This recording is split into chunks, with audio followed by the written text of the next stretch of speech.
So content প্ল্যানিংয়ের পূর্বে আমাদের আগে জানতে হবে যে কন্টেন্ট কি। কেউ বলতে পারবো হোয়াট ইজ কন্টেন্ট? একটা ওয়েবসাইটে যে ইমেজগুলো বা টেক্সটগুলো থাকে, যে ইনফরমেশনগুলো থাকে সেগুলোই একটা কন্টেন্ট। একটা ওয়েবসাইটে যে বিষয়বস্তুগুলো আমরা দৃশ্যমান দেখি সেটাই কন্টেন্ট, তাই না? আচ্ছা, এর মধ্যে কি কি থাকে? টেক্সট থাকে, ইমেজ থাকে, ভিডিও থাকে, পিএনজি থাকে, আইকন থাকে। এই টাইপের বিষয়গুলোই তো আমরা দেখতে পাই, তাই তো? এখন আমরা হয়তো অনেকে শুনে থাকবো content is the king of A website. এটা শুনছি।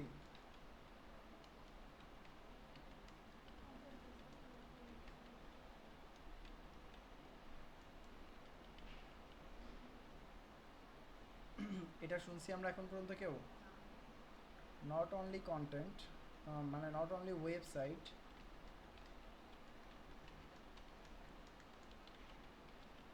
Content is the king of A business. আমরা জানি কন্টেন্ট যে হচ্ছে একটা কিং। জানি না, না? এভাবে ডিরেক্ট গিয়ে করি নাই, কিন্তু এটা বুঝতে মানে জানি যে content is the most important thing of A website or আচ্ছা, এনি বিজনেস। দেখেন, আমরা অনেক আগে আমাদের হচ্ছে রোজার ঈদ চলে গেছে, সামনে আমাদের কোন ঈদ? কোরবানি। কুরবানি ঈদ। একটা সময় ছিল যেই সময়টাতে কুরবানি ঈদের আগে আগে আমরা একটা অ্যাড দেখতাম। ওই অ্যাডটা ছিল হচ্ছে মোজো কোম্পানির। ঠিক আছে, ট্রাকের মধ্যে গরু নিয়ে যায় আর মোজো খেতে খেতে যায়, তাই না? আরসি ছিল। আরসি তো কালো গরু। আচ্ছা, আরসি ছিল।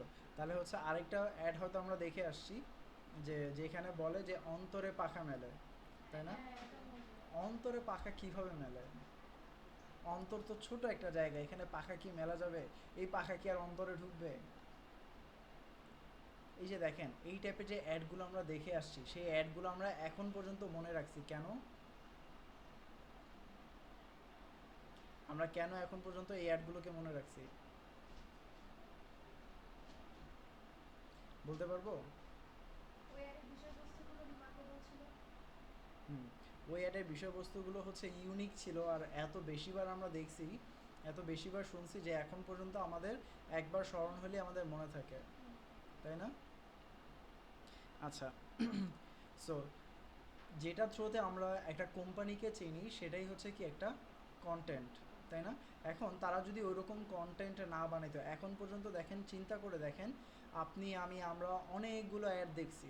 কয়টা অ্যাডের কথা আমাদের মনে আছে? যেই অ্যাডগুলো ফানি ছিল সেই অ্যাডগুলোর কথাই কিন্তু আমাদের মনে থাকে, যেই কন্টেন্টগুলো ফানি ছিল সেই কন্টেন্টগুলোর কথাই মনে থাকে। তারপর আরেকটা ছিল, সেটা হচ্ছে একই পাঞ্জাবি শ্বশুর কিনছে 1,000 টাকা দিয়ে, জামাই কিনছে 700 টাকা দিয়ে, 300 টাকা সেভ না? 300 টাকা দিয়ে কিনছিল, 700 টাকা সেভ। এরকম একটা ছিল, কি যেন ছিল, চঞ্চল চৌধুরীর, হ্যাঁ। একটু বুদ্ধিমান না হলে কি চলে? হ্যাঁ, একটু বুদ্ধিমান না হলে কি চলা যায় শ্বশুর আব্বা, এরকম কিছু ছিল আর কি, বুঝতে পারছেন? সো দেখেন, সো এই অ্যাডটা এখানে মেনশন করার মূল রিজন হচ্ছে এই অ্যাডটার পাবলিসিটি পাওয়ার পরেই ঢেউটিন, গরু মার্কা ঢেউটিনের দাম কিন্তু বেড়ে যায়, বুঝতে পারছেন? এবং এই ডিমান্ডটা মোস্ট পপুলার হওয়া শুরু করে। এখন দেখবেন মানুষের মুখে মুখে কিন্তু গরু মার্কা ঢেউটিন, আর অন্যান্য কিন্তু আরও অনেকগুলো ব্র্যান্ড আছে, ওই ব্র্যান্ডগুলোর কথা মানুষ জানেই না, ঠিক আছে? তারপর হচ্ছে বিড়ি, অনেকগুলো বিড়ির কিন্তু ব্র্যান্ড আছে। আপনার কয়টা বিড়ির ব্র্যান্ডের নাম মনে আছে? কিসের? বিড়ি, বিড়ি। বিড়ি কি? সিগারেটের আগের ভার্সন। সিগারেট কি? ও, সিগারেট হচ্ছে যেটা খেলে ধোঁয়া বের হয়।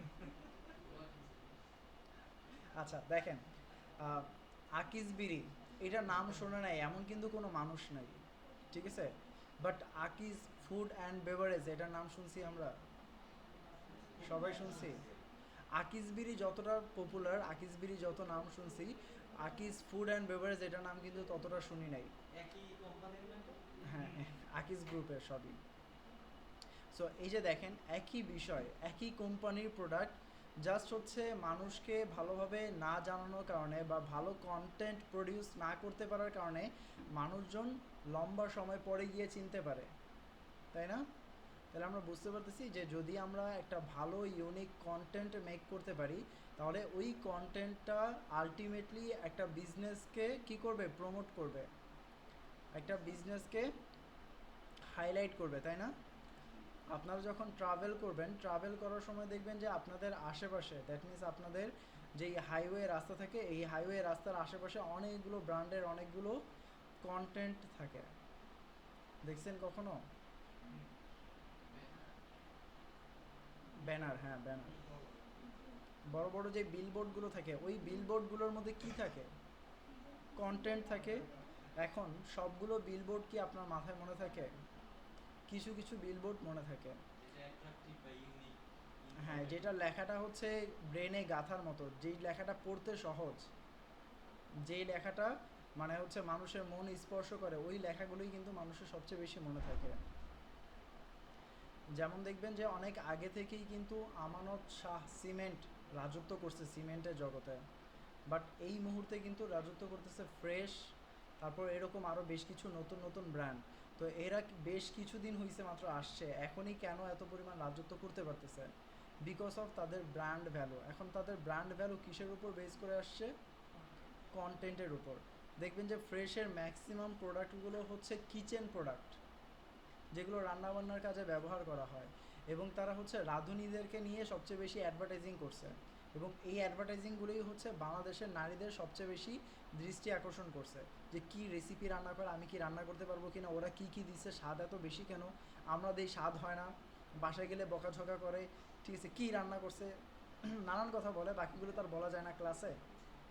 যাই হোক, সো এই যে এত কথাবার্তা শোনা থেকে বাঁচার জন্য কিন্তু মানুষজন পরবর্তীতে এমজিআই, ফ্রেশের কিন্তু প্যারেন্ট কোম্পানির নাম এমজিআই, জানি, মেঘনা গ্রুপ অফ ইন্ডাস্ট্রি। এমজিআই এর ফুল ফর্ম হচ্ছে মেঘনা গ্রুপ অফ ইন্ডাস্ট্রি। বুঝতে পারছি? নাম শুনছেন মেঘনা গ্রুপের? আচ্ছা, সো এই মেঘনা গ্রুপ অফ ইন্ডাস্ট্রির অনেকগুলি প্রোডাক্ট আছে, তার মধ্যে সবচেয়ে মানে অনেকগুলি গ্রুপ আছে বা অনেকগুলি বিজনেস আছে, এর মধ্যে সবচেয়ে বেশি পপুলার যেটা সেটা হচ্ছে ফ্রেশ কোম্পানিটা। বোঝা যাচ্ছে? একইভাবে বসুন্ধরায় কিন্তু অনেক প্রোডাক্ট আছে, কিন্তু বসুন্ধরা প্রোডাক্টগুলোর মধ্যে সবচেয়ে বেশি প্রোডাক্ট হাইলাইট হয়েছে বসুন্ধরা টিস্যু, তাই না? এই টিস্যুর পর থেকে মানুষজন চিনছে বসুন্ধরা, বসুন্ধরার আটা আছে, বসুন্ধরার তেল আছে, বসুন্ধরার আরও অনেকগুলো প্রোডাক্ট আছে, বাট আমরা চিনি হচ্ছে শুধুমাত্র কিসের উপর বেস করে? টিস্যুর উপর বেস করে।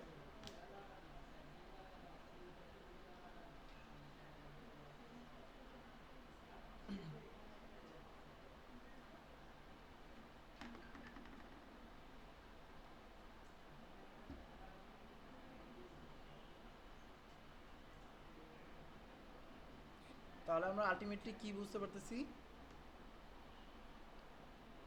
যে কন্টেন্ট অবশ্যই অনেক বেশি ইম্পর্ট্যান্ট একটা বিজনেসের জন্য, তাই তো?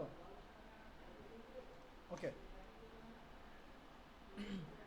তাহলে আমরা এখানে কিন্তু অনেকগুলি আনসার পেয়ে গেছি, যে হোয়াট কন্টেন্ট কি, কন্টেন্ট আমাদের কেন প্রয়োজন, কন্টেন্ট আমরা কিভাবে তৈরি করব। আমরা এখন লাস্ট প্রশ্নের আনসারে আছি, যে কন্টেন্ট আমরা কিভাবে তৈরি করব। এখন আমরা যে ইন্ডাস্ট্রির ক্লাস করতেছি বা যে ইন্ডাস্ট্রির কোর্স করতেছি, এটা কোন ইন্ডাস্ট্রি? এটা ইনস্টিটিউট। আমরা যেই ক্লাস করতেছি, ক্লাসের টপিক কি? ডিজিটাল মার্কেটিং না? তাহলে আমরা এখন কোন ইন্ডাস্ট্রিতে আছি? ডিজিটাল মার্কেটিং ইন্ডাস্ট্রিতে, যেই ইন্ডাস্ট্রিতে সবচেয়ে বেশি টাকা পয়সার লেনদেন হয়। দেখছেন, টাকা পয়সার কথা শুনলে মানুষজন হাসে, মানুষজনের ব্রেন অনেক বেশি অ্যাক্টিভ হয়, আরে টাকা পয়সা আসবে নাকি? সো আমাদের যেহেতু ওয়েবসাইট নিয়ে কাজ করতে হবে, আমাদের মূল ফোকাসটা হচ্ছে ওয়েবসাইট এবং সার্চ ইঞ্জিন রিলেভেন্ট। তার মানে ওয়েবসাইটে আমরা যা কিছু দেখতে পাই সব কিছুই কি মূলত একটা কন্টেন্ট। সো একটা ওয়েবসাইটে যে যত ভালো ইফেক্টিভ কন্টেন্ট প্রডিউস করতে পারবে এবং কন্টেন্টটাকে ওয়েবসাইটে ইমপ্লিমেন্ট করতে পারবে, সেই তত বেশি সফল হবে না? বুঝতে পারতেছি বিষয়গুলো? আচ্ছা, একটু একটা মিনিট।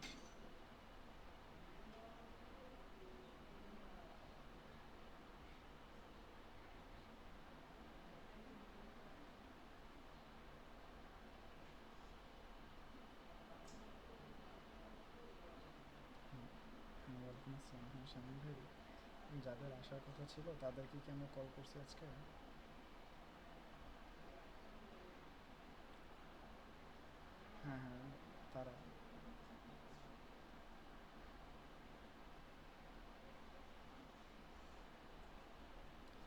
5:30টার আগে কল করবো না আমরা? আজকে একটা রিমাইন্ডার দেওয়া উচিত ছিল না যে আজকে থেকে আমাদের 5:30টায় ক্লাস? আমরা তো গতকালকে তাদেরকে মেল করতে পারিনি। ক্লাসে বলা হয়েছিল, কিন্তু কথা হচ্ছে যে ওনাদের কিন্তু বলা হয় না যে টাইমটা কনফার্ম হয়েছে কিনা। মেল পাঠানোর কথা ছিল, আমরা তো মেল পাঠাতে পারিনি। এখন ফোন দিতে বলেন সবাইকে, ঠিক আছে? সবাইকে কল দেন। 5 জন, সাথে হচ্ছে যে আরেকটা মেয়ে ছিল না, নওরিন। হ্যাঁ, আবার কল দেন। আজকে ওনার সাথে কথা হয়েছে, উনি আসবে আজকে। হুম, কল দেন। Okay.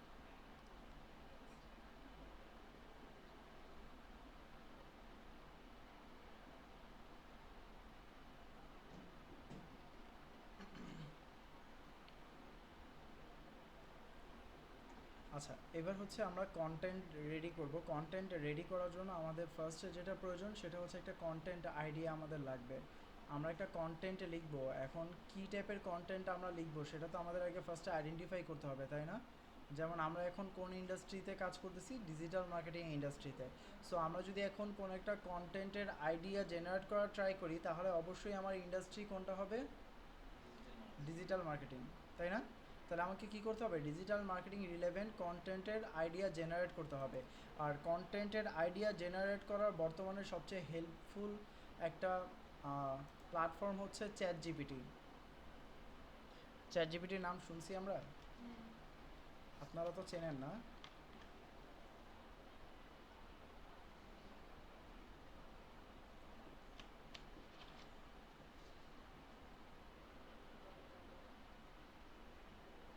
আমরা এখানে চ্যাট জিপিটিকে বলবো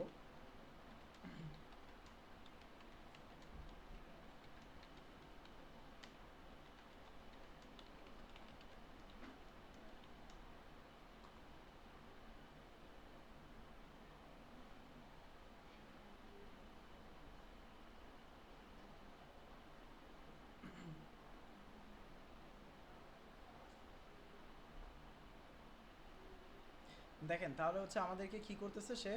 অনেকগুলো কন্টেন্টের আইডিয়া দিচ্ছে। ওকে, কন্টেন্ট যখন আমরা লিখবো, কন্টেন্ট লেখার ক্ষেত্রে আমাদের কিছু গাইডলাইন ফলো করতে হবে এসইও ফ্রেন্ডলি কন্টেন্ট লেখার জন্য।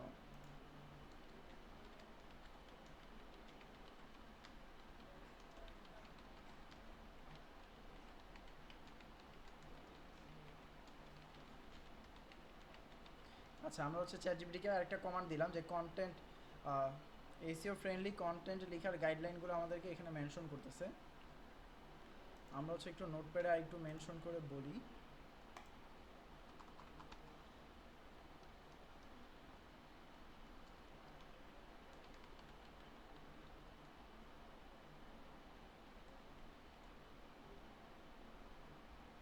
কি কমেন্ট করছেন? Right SEO friendly content guideline for Google search engine.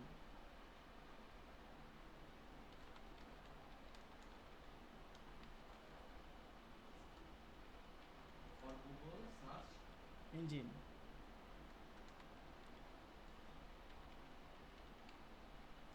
এটা কি ভাইয়া? হুম, বলতেছি।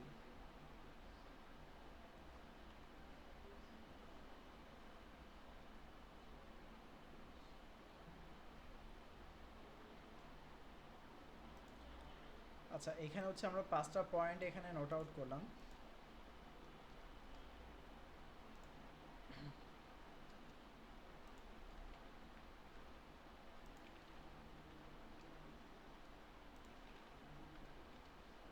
আচ্ছা, এইখানে হচ্ছে আমরা যখন কোনো একটা কন্টেন্ট লিখব, কন্টেন্ট লেখার আগে আমাদের ফার্স্টে নির্বাচন করতে হবে কি? কিওয়ার্ড, তাই না? আমরা হচ্ছে কিওয়ার্ড নির্বাচনের ক্ষেত্রে আমরা কোন টাইপের কিওয়ার্ডগুলো সিলেক্ট করব? আমরা কিওয়ার্ডের ক্লাস করে আসছিলাম। কিওয়ার্ডের ক্লাস করার পর আমাদের বন্ধ চলে আসছে, আমরা বন্ধ কাটায় আসছি। বন্ধের মধ্যে অনেক কিছু খেয়েছি, আগের ক্লাসগুলোও খেয়ে ফেলছি, রাইট? আচ্ছা, সো এই কিওয়ার্ডের মধ্যে আমরা বলছিলাম যে যেই কিওয়ার্ডগুলোর কম্পিটিশন কম এবং সার্চ ভলিউম অনেক বেশি, সেই কিওয়ার্ডগুলো নিয়ে আমরা কি করব, কাজ করব। মনে আছে? এটাই বলছিলাম না অন্য কিছু বলছিলাম? আচ্ছা, তাহলে আমরা এখানে ফার্স্টে কি করব,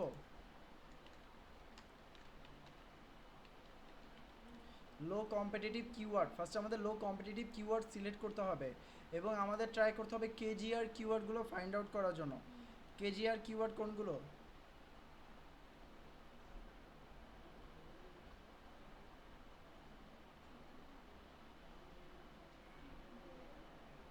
কেজিআর কিওয়ার্ড কোনগুলো বলেন তো? কেজিআর এর ফুল ফর্ম কি? Keyword golden ratio. Keyword golden ratio. বাকিরা ভুলে গেছে বুঝছেন, আপনি বলার পর তাদের হচ্ছে আবার ব্রেনটা ফিরে আসছে। সো দেখেন, আমরা হচ্ছে চেষ্টা করব যে কেজিআর কিওয়ার্ডগুলো ফাইন্ড আউট করা, তাহলে এটা আমাদের জন্য সবচেয়ে বেটার হবে এবং র্যাঙ্ক করাটা অনেক বেশি ইজি হবে। ওকে, তারপর আমাদের প্রয়োজন হচ্ছে কিওয়ার্ডের ডেনসিটি। এই কিওয়ার্ডের ডেনসিটির একটা আইডিয়াল স্কোর আছে।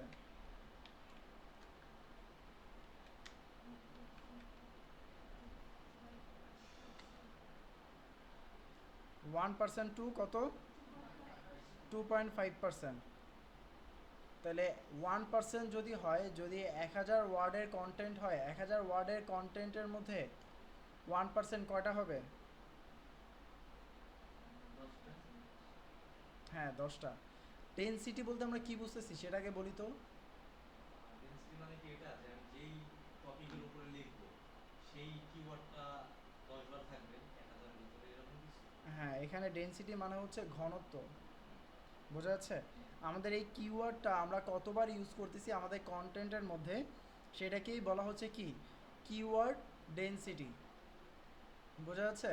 তার মানে আমরা যেই ফোকাস কিওয়ার্ডটাকে টার্গেট করব কন্টেন্টে লেখার জন্য, ওই কিওয়ার্ডটাকে আমাদের কয়বার ইউজ করতে হবে? মিনিমাম 10 বার থেকে ম্যাক্সিমাম 25 বার, তাই তো? হ্যাঁ, আসসালামু আলাইকুম। হ্যাঁ, মনে হয় ক্লাসে কি কোনো প্রবলেম হয়েছে নাকি? হোয়াটসঅ্যাপে দেখলাম, হোয়াটসঅ্যাপে আপনার মেসেজ দেখলাম।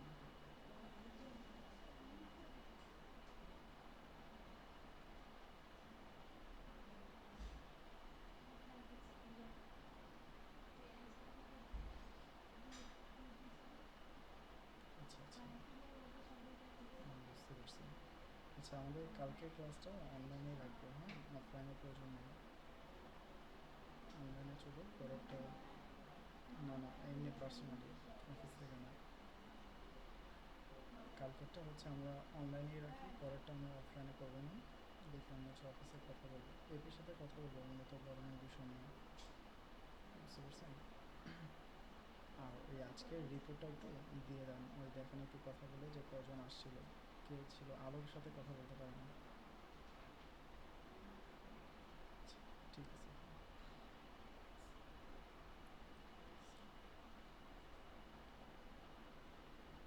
আচ্ছা, কিওয়ার্ড ডেনসিটি এটা হচ্ছে অনেক ইম্পর্ট্যান্ট একটা র্যাঙ্ক ফ্যাক্টর, বোঝা যাচ্ছে?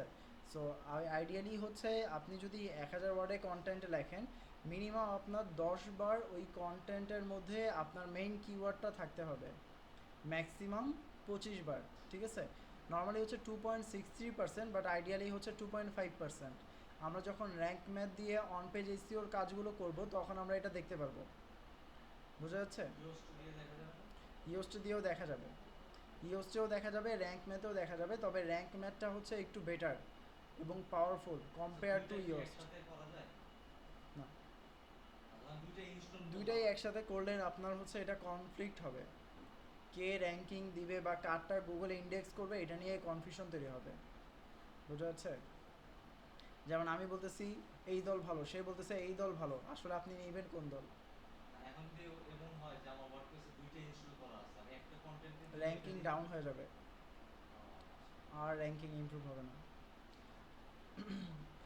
কনফিউশন করা যাবে না, বুঝছেন? ইনডেক্স গুগলকে করব কখন? যখন content ready, on page SEO done, তখন। ওকে, কিওয়ার্ড ডেনসিটি বুঝলাম। তার মধ্যে কিওয়ার্ড ডেনসিটির মধ্যে আবার হচ্ছে একটা পয়েন্ট আছে, সেটা হচ্ছে কিওয়ার্ড কন্টেন্টের শুরুতে মিনিমাম একবার ইউজ করতে হবে উইথিন 10%। কন্টেন্টের 10%-এর মধ্যে আমাদের মিনিমাম একবার কিওয়ার্ডটাকে ইউজ করতে হবে।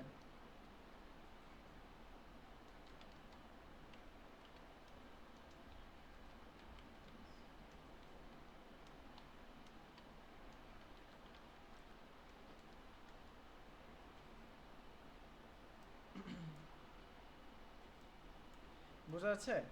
তাহলে আমাদের কিওয়ার্ডটাকে কোথায় ইউজ করতে হবে? যখন আমরা কোনো একটা কন্টেন্ট লিখবো, সেই কন্টেন্ট লেখার প্রথম 10%-এর মধ্যে মিনিমাম একবার, কয়বার? একবার।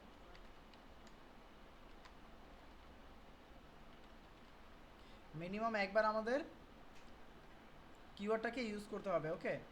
তারপর হচ্ছে আমাদের এইসিও টাইটেল এবং এইসিও যে ডেসক্রিপশন থাকবে, এইখানে আমাদের কি রাখবে? কিওয়ার্ডটাকে মেনশন করতে হবে।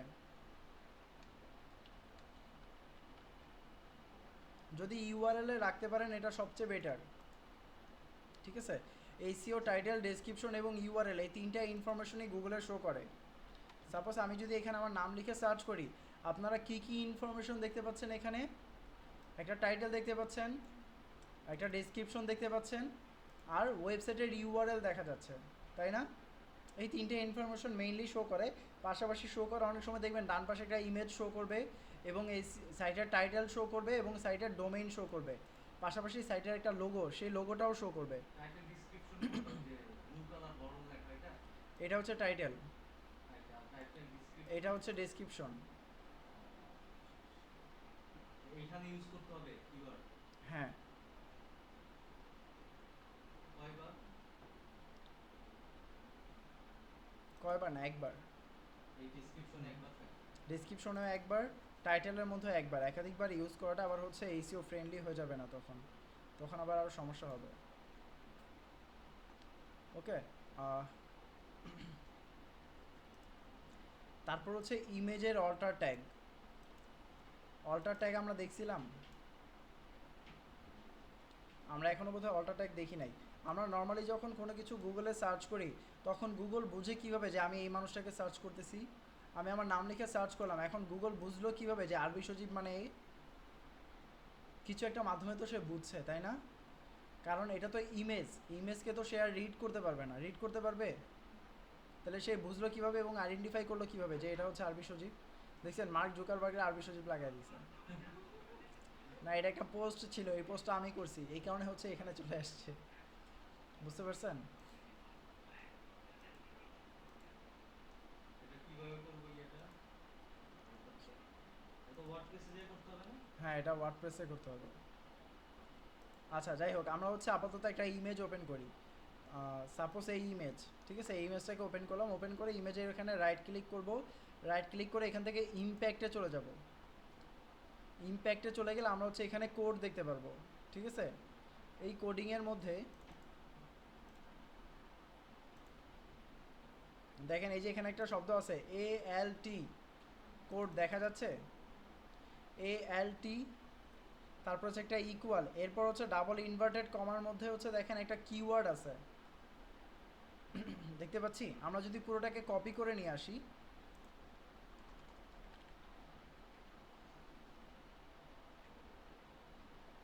কপি করে আনার পর দেখেন আমাদের কিওয়ার্ডটা হচ্ছে এরকম। তাহলে এখানে অল্টার, এই অল্টার হচ্ছে অল্টার ট্যাগ, ঠিক আছে? এবং এই ডাবল ইনভার্টেড কমার মধ্যে আপনি অল্টার ট্যাগের মধ্যে যেই কিওয়ার্ড অ্যাড করবেন সেটা হচ্ছে ডাবল ইনভার্টেড কমার মধ্যে বসবে এবং গুগল হচ্ছে এই এতটুকু লেখাকে পড়বে। বোঝা যাচ্ছে? এই লেখার মধ্যে যদি আপনি আপনার মেইন কিওয়ার্ডটাকে ইউজ করেন, তাহলে আপনার ওই কিওয়ার্ডটা যখন কেউ গুগলে সার্চ করবে, ওই সময়ে আপনার ইমেজটা খুঁজে পাওয়ার চান্সটা অনেক বেশি থাকবে। এখানে কি best SEO expert in Bangladesh এটা কি মেইন কিওয়ার্ড? হ্যাঁ, আমাদের মেইন কিওয়ার্ড মানে আমার মেইন কিওয়ার্ড ছিল হচ্ছে এটা, বেস্ট মানে এসইও এক্সপার্ট ইন বাংলাদেশ। আর এই বেস্টটা হচ্ছে একটা পাওয়ার ওয়ার্ড ইউজ করতে হয়। আমরা যখন র্যাঙ্ক ম্যাথে এসইও করবো তখন আপনাদের দেখাবো এটা। অথবা টপ? হ্যাঁ, টপ, বেস্ট, এক্সপার্ট, এই টাইপের এটা ওয়ার্ডগুলো। বসাবো তো মিডিয়াতে যে না? না, হ্যাঁ, এটা মিডিয়াতে বসাবো, কিন্তু হচ্ছে এই কিওয়ার্ডটা যখন আপনি ফোকাস করবেন বা অ্যাড করবেন, তখন র্যাঙ্ক ম্যাথের মধ্যে একটা অপশন আছে ফোকাস কিওয়ার্ডস, ওইখানে বসাইতে হবে। বুঝা যাচ্ছে? আমার এসইও টাইটেলই এটা, আর যখন ইমেজটা আমি আপলোড করব তখন তো একটা টাইটেল টেক্সট থাকে, এটা থাকে। ওইটা টাইটেল। টাইটেল আলাদা আর হচ্ছে অল্টার ট্যাগ আলাদা। অল্টার ট্যাগের কি বক্স আছে ওইখানে ইমেজের হ্যাঁ, ভিতরে? ওইখানেও করতে হবে আবার মানে ওইখানেই মূলত করতে হবে, আর কোথাও না। ও ঠিক আছে, আমি এটা দেখাবো প্র্যাকটিক্যালি, বাট জাস্ট হচ্ছে এখানে আলোচনা করতেছি। তো আমাদের মেইন কিওয়ার্ডটাকে কোথায় ইউজ করতে হবে আবার? ইমেজের অল্টা ট্যাগের মধ্যে ইউজ করতে হবে, বুঝতে পেরেছি। তারপর হচ্ছে আমাদের কন্টেন্টটা কি হবে, এইসিও ফ্রেন্ডলি হবে। ক্লিয়ার? এবার দেখি আমরা হচ্ছে চ্যাট জিপিটি আমাদের কি বলছে।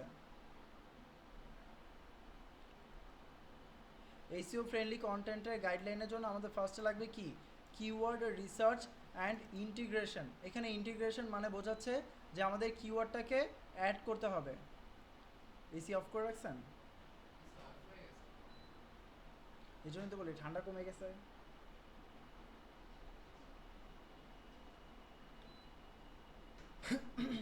ওকে, তারপর হচ্ছে দেখেন আমাদের কন্টেন্টটা অবশ্যই কি লাগবে, হাই কোয়ালিটি কন্টেন্ট লাগবে।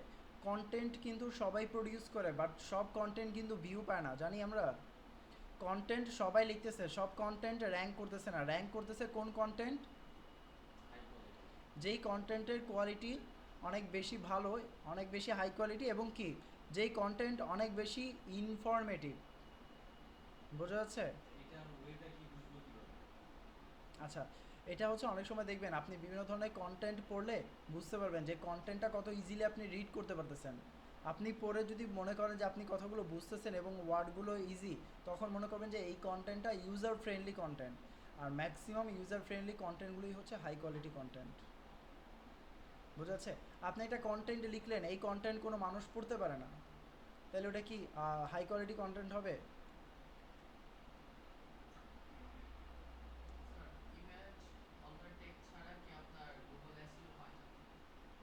অল্টারটেক ছাড়া হয় না, তবে অল্টারটেক ছাড়াও খুঁজে বের করা যায়। এটা ডিপেন্ড করে হচ্ছে টাইটেলের মধ্যে, সে হচ্ছে চেক করে দেখবে। যদি অল্টারটেকে থাকে তাহলে এটা সবচেয়ে বেটার এবং র্যাঙ্ক করার চান্সটা বেশি থাকবে।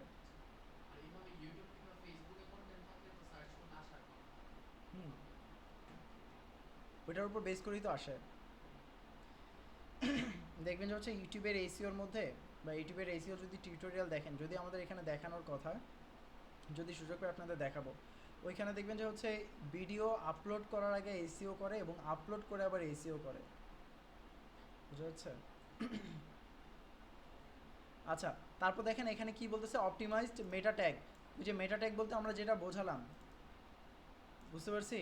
মেটা ট্যাগ বলতে আমরা কি বোঝাচ্ছি, এইসিও টাইটেল, ডেসক্রিপশন এবং ইউআরএল, এগুলো হচ্ছে মেটা ইনফরমেশন। তারপর হচ্ছে মোবাইল ফ্রেন্ডলি ডিজাইন। আমাদের ওয়েবসাইটে যে কন্টেন্টটা আমরা পাবলিশ করব সেই কন্টেন্টটা অবশ্যই কী লাগবে, মোবাইল ফ্রেন্ডলি ডিজাইন হতে হবে। সাপোজ আমরা একটা কন্টেন্ট পাবলিশ করলাম, পাবলিশ করার পর সেই কন্টেন্টটা কেউ মোবাইলে ওপেন করতে পারে না, তাহলে কি এটা আমাদের জন্য বেটার হবে? তারপর হচ্ছে ফার্স্ট লোডিং স্পিড। আমি একটা ওয়েবসাইটে ভিজিট করলাম, ওয়েবসাইটে ক্লিক করার পর দেখি শুধু লোড নিচ্ছে আর লোড নিচ্ছে, আমি কি ওই ওয়েবসাইটে লং টাইম স্টে করবো না চলে আসবো? চলে আসবো না? আমি কি আর ওই ওয়েবসাইটে যাব? অবশ্যই আমাদের এটাও মেনটেন করতে হবে, ঠিক আছে। আর ফাস্ট লোডিং স্পিডের জন্য আমরা নর্মালি হচ্ছে ইমেজ আপলোড করি না, দেখবেন যে হাই রেজুলেশন ইমেজের সাইজ অনেক বেশি থাকে। আর ওই ইমেজ সেম রেজুলেশনে আপনি যদি আপলোড করেন ডব্লিউইবিপি, মানে হচ্ছে ওয়েব ফরম্যাটে, তাহলে সেইখানে হচ্ছে এটা লোড দ্রুত নেবে এবং সাইজটা অনেক কমে যাবে। বোঝা যাচ্ছে? আর এটার জন্য আপনারা একটা এক্সটেনশন ইউজ করতে পারেন বা একটা ওয়েবসাইট ইউজ করতে পারেন, জেপিজি টু ডব্লিউইবিপি, এটা লিখে সার্চ করবেন। সার্চ করার পর এখানে হচ্ছে ইজিপ বা হচ্ছে কনভার্সিও ডট সিও, এই ওয়েবসাইট থেকে আপনারা নিতে পারেন। সাপোজ আমি যদি একটা দেখাই এক্সাম্পল হিসেবে,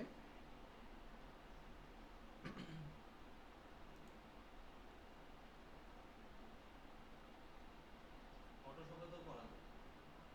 ফটোশপে, হ্যাঁ ফটোশপেও করা যায়। আচ্ছা, আমি একটা জিনিস খেয়াল করলাম,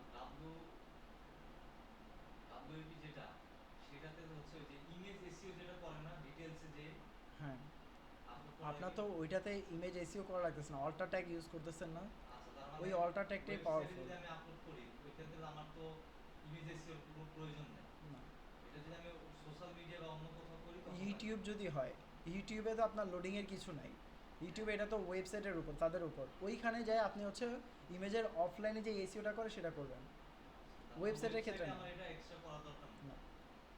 আপনার ওয়েবসাইট যদি লোড না নেয়, আপনার যত ভালো এসিও থাকুক না কেন, কোনো কাজে আসবে না।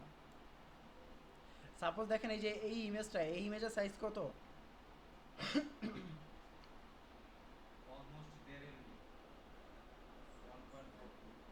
1.42। 1.42 এমবি, তাই না? আমরা যদি এই ইমেজটাকে এখানে বসাই,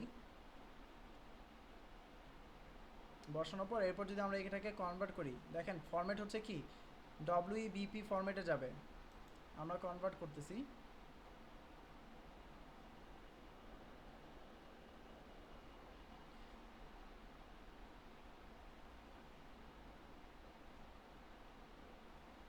ওকে, কনভার্ট হওয়ার পর দেখেন এখন কততে চলে আসছে? 787 কেবি, তাই না? এমবি বেশি না কেবি বেশি? এমবি। এমবি বেশি? বলেন কি? হ্যাঁ, এমবি বেশি। এমবি বেশি না কেবি বেশি? কিভাবে? এমবি মেগাবাইট আর কেবি কিলোবাইট। কিলো মানে বুঝেন? মাইল বড় না কিলোমিটার বড়? এমবির পরে জিবি আসে? বলেন কি? শিওর আপনারা? আচ্ছা বলেন, মাইল বড় নাকি কিলোমিটার বড়?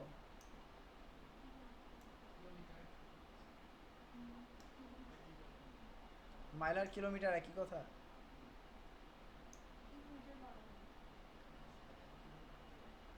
কোনটা বড় হবে, মাইল না কিলোমিটার? কিন্তু এমবি মানে তো মেগাবাইট। হুম, তাহলে কেবি মানে কিলোবাইট না? তাহলে বেশি না? এটাই একই। মেগাবাইট বেশি কিলোবাইটের আর চেয়ে? এর আগে তো সবসময় কি আসে এটা তো আমরা জানি। আচ্ছা আচ্ছা, ঠিক আছে, আপনারা রাইট। ওকে, আমি যেটা দেখাচ্ছিলাম দেখেন,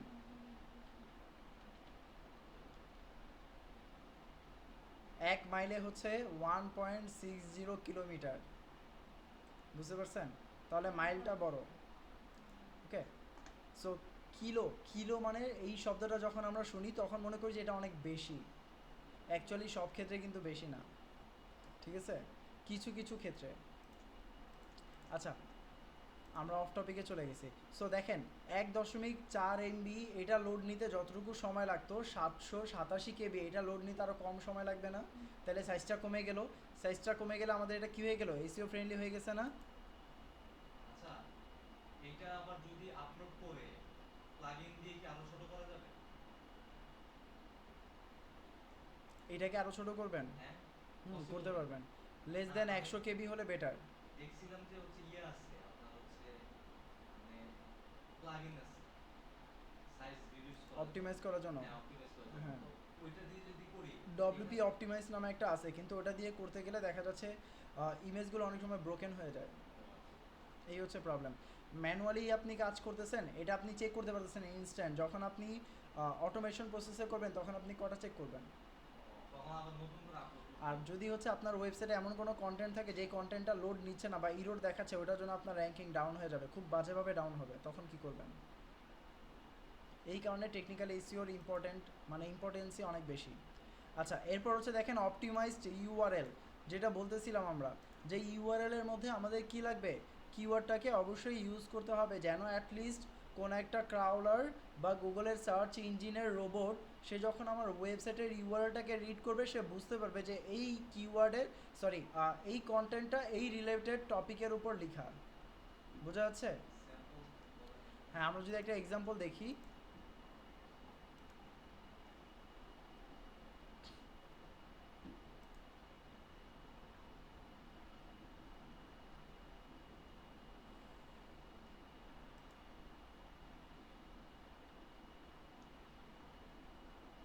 দেখেন এইখানের ইউআরএলটা দেখেন, এই ইউআরএলের মধ্যে মেনশন করা আছে how to cancel ChatGPT subscription.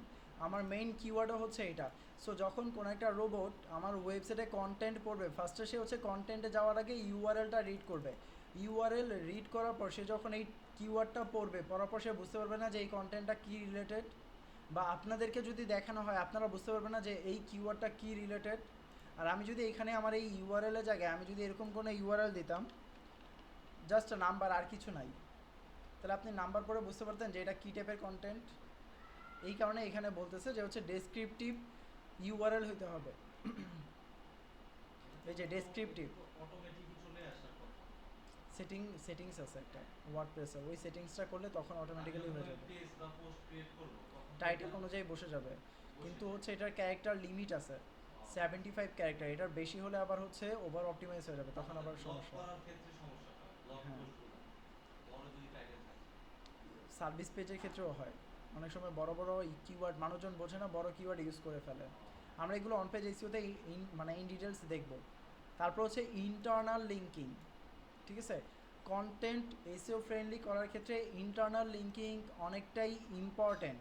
Suppose আপনার একই ওয়েবসাইটে বেশ কিছু টপিকের কন্টেন্ট আছে, সাপোজ ডিজিটাল মার্কেটিং, এটা একটা কন্টেন্ট আছে আপনার ওয়েবসাইটে, এই কন্টেন্টের মধ্যে আপনার আরেকটা টপিক চলে আসছে এসইও, সার্চ ইঞ্জিন অপটিমাইজেশন, কিন্তু আপনি ডিজিটাল মার্কেটিং কন্টেন্টের মধ্যে এক্সপ্লেইন করেন নাই সার্চ ইঞ্জিন অপটিমাইজেশন কীভাবে করতে হয়, কারণ আপনার আরেকটা পেজ আছে আপনার ওয়েবসাইটেই যেখানে আপনি সার্চ ইঞ্জিন অপটিমাইজেশন কীভাবে করতে হয় সেটা এক্সপ্লেইন করছেন। তাহলে আপনার কি করতে হবে, যেখানে এসইও টপিকে কথা হচ্ছে ওই এসইওর কিওয়ার্ডের মধ্যে ওই লিঙ্কটাকে লিঙ্ক করে দিতে হবে। বুঝতে পারতেছি?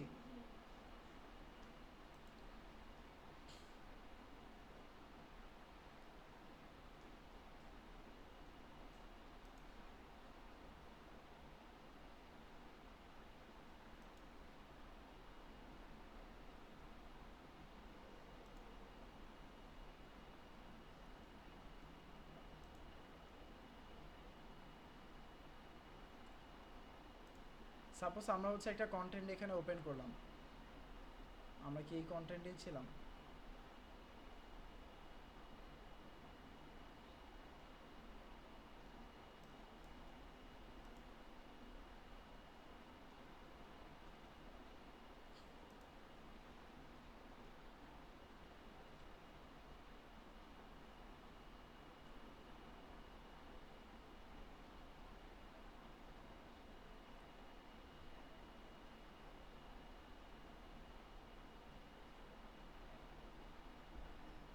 দেখেন, এটা হচ্ছে আমার একটা কন্টেন্ট, ঠিক আছে।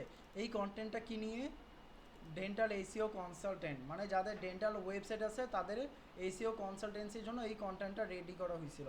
সো এই কন্টেন্টের মধ্যে দেখেন আমি আমার আরেকটা ওয়েবসাইটকে এখানে লিঙ্ক দিছি, কেন?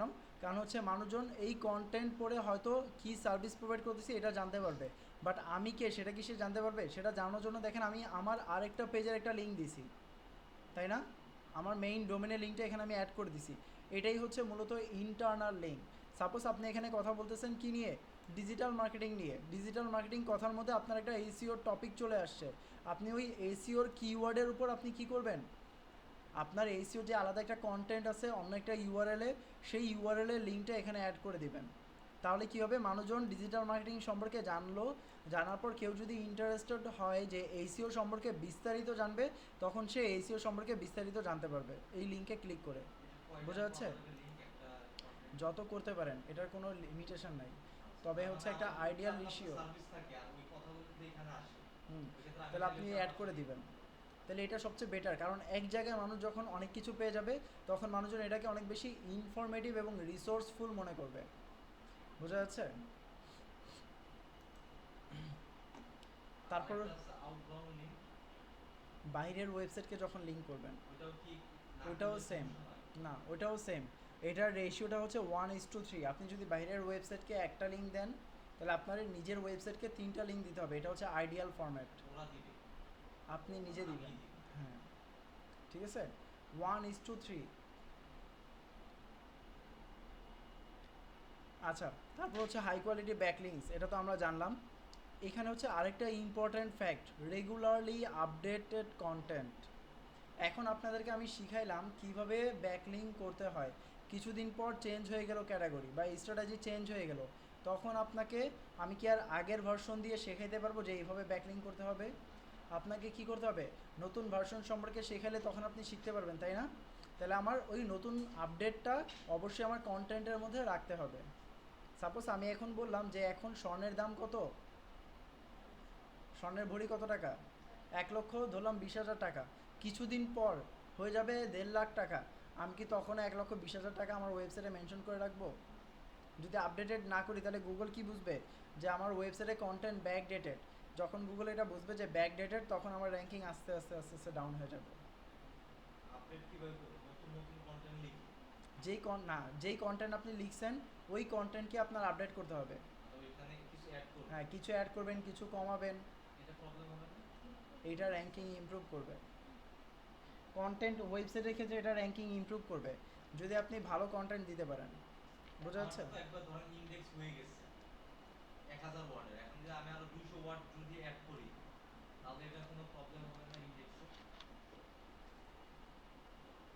এটা আপনার জন্য বরং ভালো। বুঝতে পারছেন?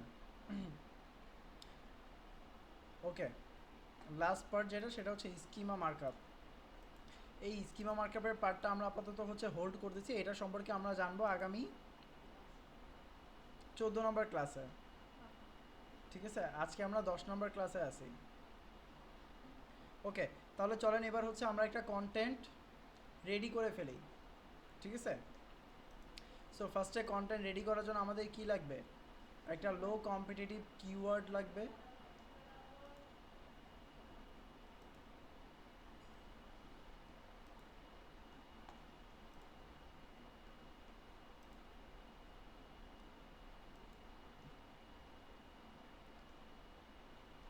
আমাদের একটা কিওয়ার্ড আছে মেবি,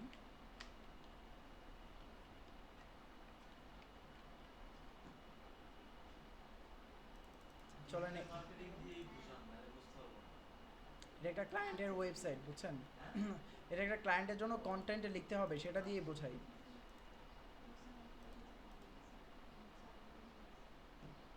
আমরা কি সবসময় কি চ্যাট জিপিটি দিয়েই লিখবো? চ্যাট জিপিটিতে লিখবেন, পাশাপাশি হচ্ছে হিউম্যান টাচ দিবেন, তাহলে সেটা সবচেয়ে বেটার।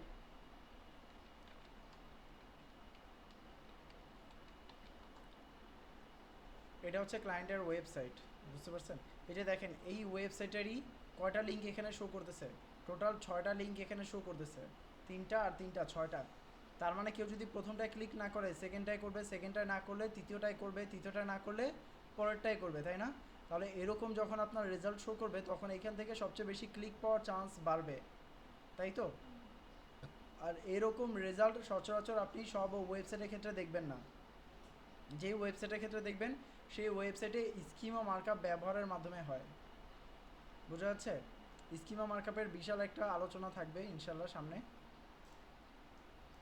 আচ্ছা, আমরা হচ্ছে একটু এইচরেফসে চলে যাই।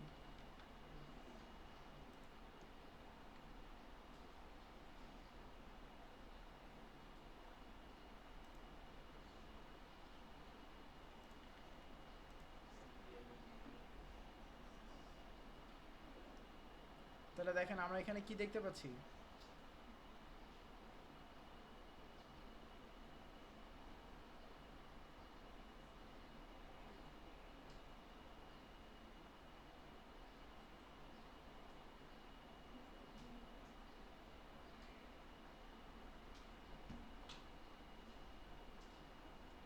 আমরা দেখতে পাচ্ছি যে যেই কিওয়ার্ডটা আমরা এখানে দিলাম, স্যান ডিয়েগো দিনার ক্রুইসি, এই কিওয়ার্ডটার কেডি কত? অনেক ইজি। এবং সার্চ ভলিউম কত? 1000। তার মানে প্রতি মাসে 1000 মানুষজন সার্চ করে এবং কেডি হচ্ছে অনেক বেশি ইজি, তাই তো? তার মানে আমরা এটা নিয়ে কি করতে পারি? একটা কন্টেন্ট রেডি করতে পারি। তাহলে কন্টেন্ট রেডি করার জন্য আমাদের ফার্স্টে যেটা লাগবে সেটা হচ্ছে কি? একটা কন্টেন্টের আউটলাইন। আমরা হচ্ছে একটু কেজিআরটা চেক করে আসি। কেজিআর কীভাবে চেক করতে হয় জানো?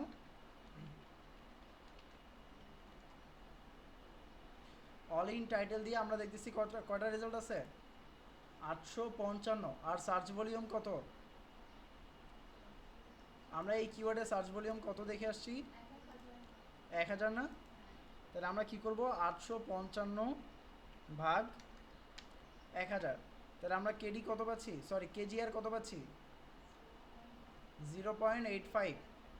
আমরা কেজিআর স্কোর কত হলে নিব যেন বলছিলাম? লেস দেন, তারপর আরেকটু ভাবতে দেন, তারপরে বলবো নি। লেস দেন 1%, না? মনে আছে আমাদের? কেজিআর স্কোর গোল্ডেন কিওয়ার্ড তখন হবে যখন সেটার কেজিআর স্কোর কত হবে? Less than 1। তাহলে এটা কি লেস দেন 1 নাকি বেশি? লেস দেন 1 না? তার মানে এটা কি একটা গোল্ডেন কিওয়ার্ড। বোঝা যাচ্ছে? এই কিওয়ার্ডের উপর আজকে কন্টেন্ট লিখবো, আগামী ক্লাসে আপনাদের সামনে এটা এসিও করব। তাহলে চলেন আমরা হচ্ছে ফার্স্টে এটার জন্য একটা আউটলাইন লিখি। লগ ইন করে নেই, ডাটাগুলি সেভ থাকবে। কেজিআর ওটা তো ভুলেই গেলাম। আরে ভাই মাত্র ঈদ গেছে বুঝছেন, বিলো 250 না? 250। বিলো 250 না কি কি জানি একটা না, লেখা ছিল। এটা হচ্ছে 1%-এর কম, আর সার্চ ভলিউম হচ্ছে 250-এর বেশি। এটা কিভাবে বের করব? আমরা মাত্র তো করলাম। মানে ওই যে সার্চ দেওয়ার পর অল ইন টাইটেল আমরা দিয়ে ফার্স্টে হচ্ছে সার্চ ভলিউম দেখবো, আর হচ্ছে অল ইন টাইটেলের সার্চ রেজাল্ট দেখবো। তারপর হচ্ছে সার্চ রেজাল্টকে আমরা 1000 সার্চ ভলিউম দিয়ে ভাগ করব। ও আপনার এখন এখানে বের হয়েছিল কত? Search volume, search result. আমাদের এখানে সার্চ ভলিউম বের হয়েছে হচ্ছে এটা 1000। 1000 দেখছি। হ্যাঁ, ওইটা বের হয়েছিল কত? এটা বের হয়েছিল হচ্ছে 855।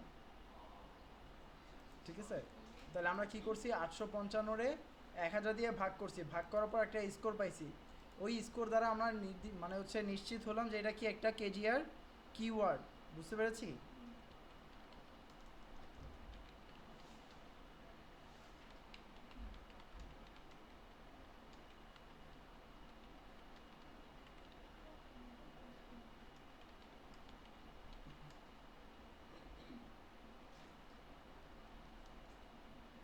আচ্ছা, আমরা এখানে আমাদের যে মেইন কিওয়ার্ড সেটা আমরা এখানে বলে দিলাম এবং বললাম একটা আউটলাইন লেখার জন্য।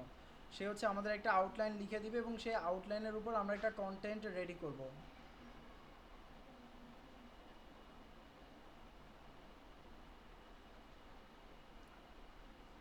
টাইটেলটা কি দিছেন ভাই? টাইটেলটা হচ্ছে শুধু মেইন কিওয়ার্ড, সেটার উপর বেস করে সে আমাকে টাইটেল লিখে দিচ্ছে। Outline for the service page about.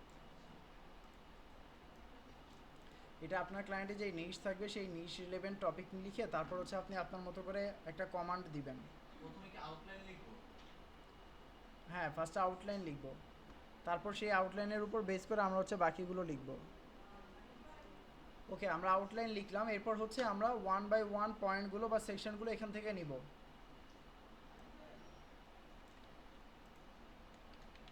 Now write details content first.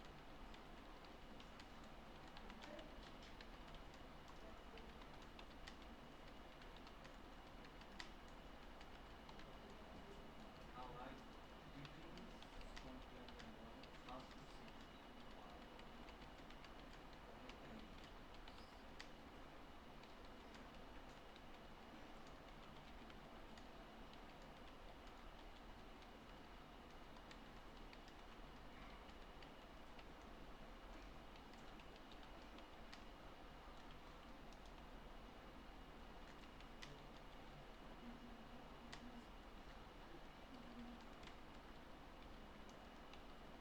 এতগুলি লেখা যাবে না না? আচ্ছা, এটা হচ্ছে আমরা কমান্ড দিলাম, এরপর হচ্ছে আমরা এখানে আমাদের আউটলাইনগুলো লিখলাম, লিখে দেন হচ্ছে আমরা এখানে এন্টার দিব। এন্টার দিলে দেখেন খুব সুন্দর একটা কন্টেন্ট লিখে দিচ্ছে। এত কিছু লিখতে হবে প্রথমে? হ্যাঁ, যে প্রম্পট যে দিলেন, যত বেশি লিখবেন, যত স্পেসিফিকলি বলে দিবেন তত বেটার আউটপুট পাবেন। জাস্ট কোম্পানির নাম লিখতে হবে না? আল্লাহ, আবার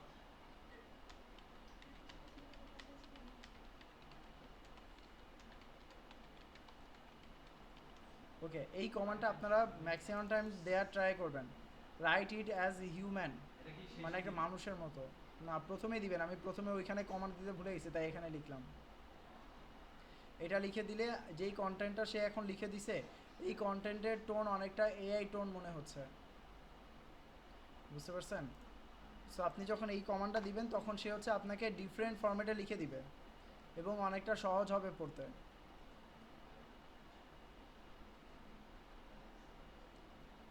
প্রথম লাইনটা পড়েন তো। হেই দেয়ার, হ্যালো সবাইকে, welcome to black swan gondolas San Diego dinner ক্রুইসি।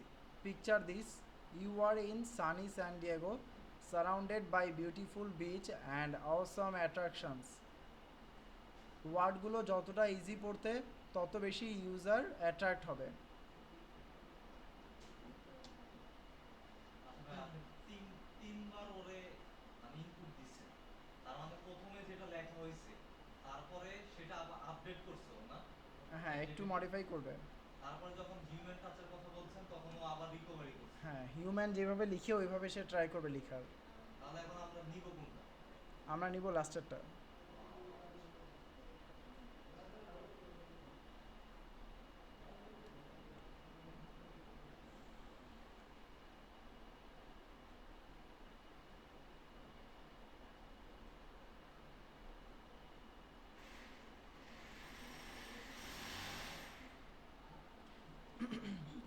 Okay, so এইভাবে আমরা হচ্ছে একটা আউটলাইনের উপর বেস করে একটা কন্টেন্ট।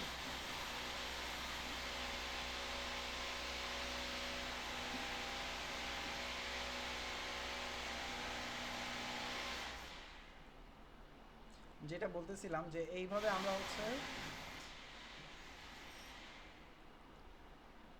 স্টেপ বাই স্টেপ, আমরা এখানে জাস্ট দুইটা সেকশনের জন্য নিলাম না, এইভাবে আমরা 10টা সেকশনের আউটলাইন পাইছি। এই 10টা আউটলাইন ইন্ডিভিজুয়ালি কমান্ড দিয়ে দিয়ে তারপর হচ্ছে আমরা কন্টেন্টগুলো নিব, বোঝা যাচ্ছে? পরবর্তীতে এই কন্টেন্টগুলোকে একটা ড্রাইভের মধ্যে সেভ করব।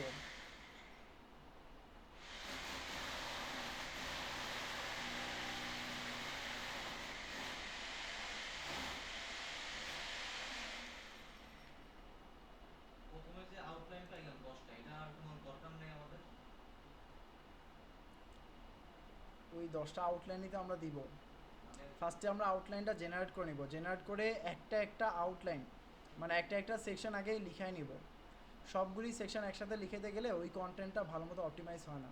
যখন আপনি ইন্ডিভিজুয়ালি বলবেন, এখন ওই আউটলাইনে প্রথমে ও দিবে যে অ্যাবাউট সেকশন বা কিছু ফার্স্টে ইন্ট্রোডাকশন, তারপর হচ্ছে ইন ডিটেলস, এগুলি স্পেসিফিকলি সে আপনাকে বলে দিবে। Things to do in first single. To section যে আপনি যেটা বলছেন, তার মানে কি ও 10টার ভিতরে প্রথম দুইটা লিখে দিবে? আর আপনি যদি বলেন যে 10, তাহলে সে ওভারঅল সবগুলো লিখে দিবে। ওই আউটলাইনটা লেখার পর আমি যদি বলতাম যে নাও রাইট এ কন্টেন্ট, পুরো আউটলাইনের উপর সে কন্টেন্ট লিখে দিত। এখন টু সেকশন বলছেন বলতে আর 10টা থেকে দুইটা নাকি? টু সেকশন বলার মূল কারণ হচ্ছে যখন আপনি ছোট ছোট সেকশন বলবেন তখন সে আপনাকে ডিটেলস কন্টেন্ট দিবে। আমরা যদি এটা না লিখে যদি ওইটা লিখতাম, আউটলাইনটা একটু যাইতো প্রথম দুইটা আউটলাইন কি আছে? এই যে এই দুইটা আউটলাইন আমরা এই দুইটা কপি করে নিয়ে আসছি এখান থেকে। ইন্ট্রোডাকশন, আচ্ছা আচ্ছা, বুঝতে পারছি। তারপর হচ্ছে আবার এইখানে, তারপরে এই সেকশন, এরপর আবার হচ্ছে এই সেকশন। এইভাবে আমি যেটা করি সেটাই হচ্ছে আপনাদেরকে দেখাচ্ছি, যে ফার্স্টে আউটলাইন আমরা কমপ্লিটলি নিয়ে নিব, তারপর যেই আউটলাইনগুলো মনে হবে যে এই কন্টেন্টের মধ্যে থাকা উচিত ওই আউটলাইনগুলো এখান থেকে সিলেক্ট করবো এবং বলবো এটার উপর ডিটেলস লিখতে, একটা 3 আর 4 একটা একটা নাম্বারটা করে। একটু লিখে দেখান তো, তাহলে ক্লিয়ার হবে।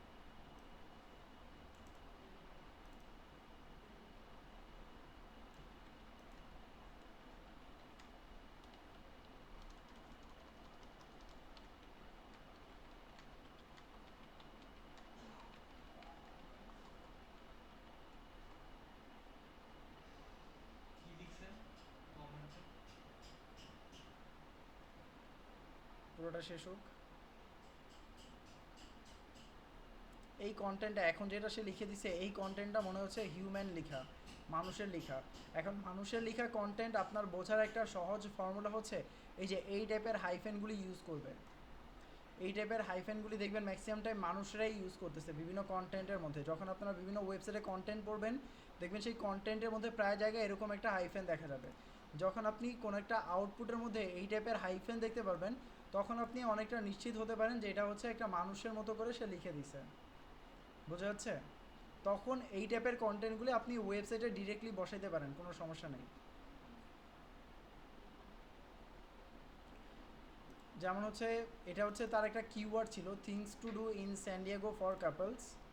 সো এই কিওয়ার্ডের উপর তার এখন র্যাঙ্কিং পজিশন হচ্ছে নাম্বার 11, দেখা যাচ্ছে।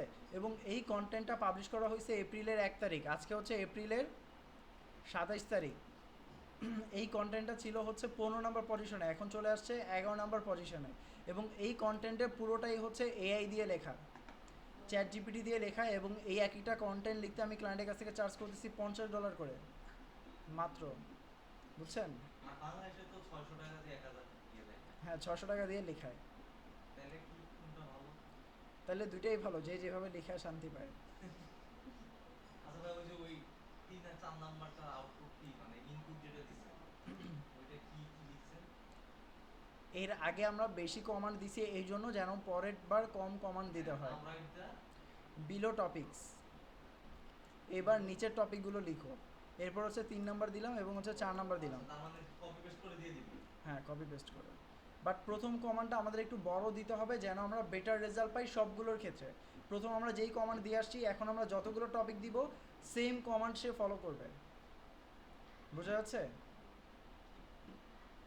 সো আমি আপনাদের লাইভ এক্সাম্পল দেখাইলাম যে এই কন্টেন্টটা পাবলিশ করছি হচ্ছে এপ্রিলের 1 তারিখ। এপ্রিলের 1 তারিখ হচ্ছে ইন্ডেক্স হয়েছে এবং এখন হচ্ছে আজকে এপ্রিলের 27 তারিখ। নাম্বার র্যাঙ্কিং পজিশন কত?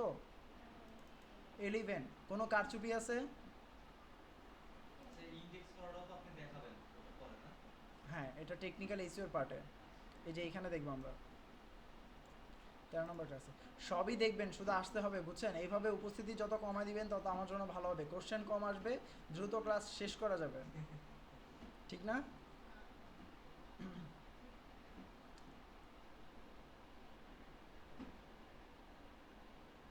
আচ্ছা, আমরা যেটা বলতেছিলাম, সো তাহলে আমরা বুঝতে পারছি যে কীভাবে আমরা কন্টেন্ট লিখবো।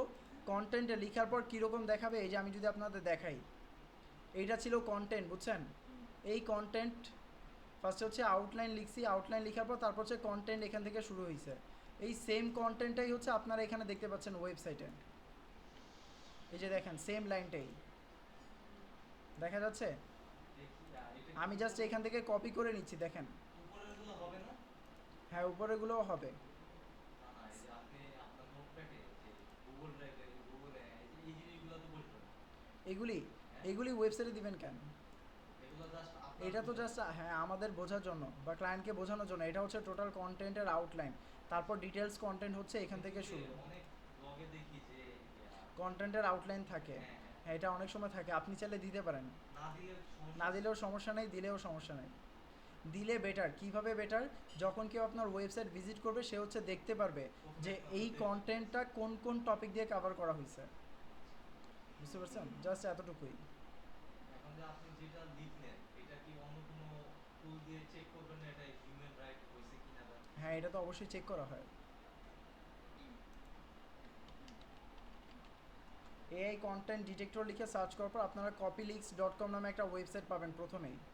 এই ওয়েবসাইট থেকে আপনি দেখতে পারবেন যে আপনি যেই কন্টেন্টের আউটলাইনটা পাইছেন এই আউটলাইনটা কতটুকু এআই লিখছে। চেকার এআই কন্টেন্ট ডিটেক্টর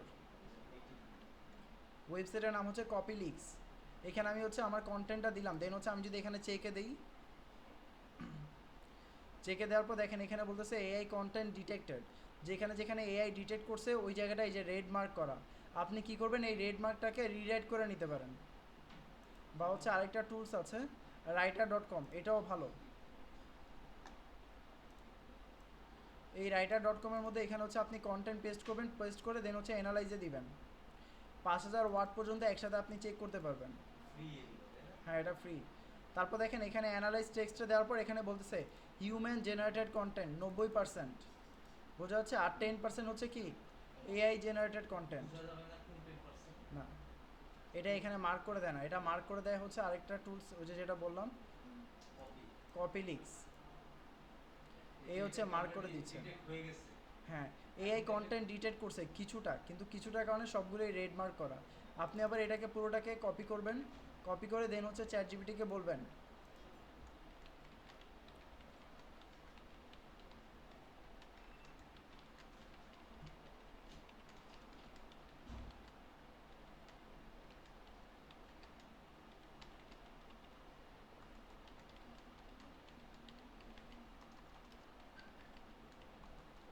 তারপর কন্টেন্ট দিবেন এবং এন্টার দিবেন।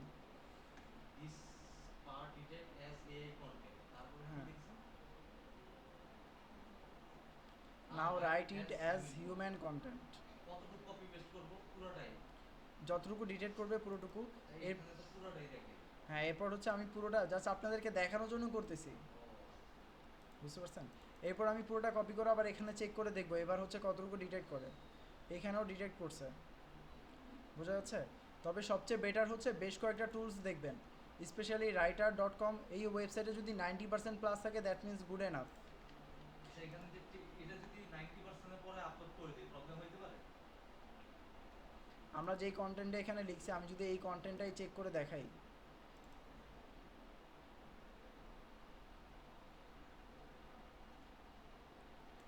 পুরোটুকু কপি করলাম, 1949 ওয়ার্ড। দেখেন আমাকে বলতেছে যে 90% হিউম্যান জেনারেটেড কন্টেন্ট। ঠিক আছে, 90% হলে গুড এনাফ। মানে 90% হইলে করা যাবে? হ্যাঁ, করতে পারেন, খুব বেশি সমস্যা হয় না। না এটা মূলত প্রবলেমটা কি হয়? প্রবলেমটা হচ্ছে কি, যদি এআই কন্টেন্ট জেনারেট হয় তাহলে দেখা যাচ্ছে ওই এআই কন্টেন্টকে খুব বেশি একটা র্যাঙ্কিংয়ে প্রায়োরিটি দেয় না গুগল। জাস্ট এতটুকুই, আর কিছু না।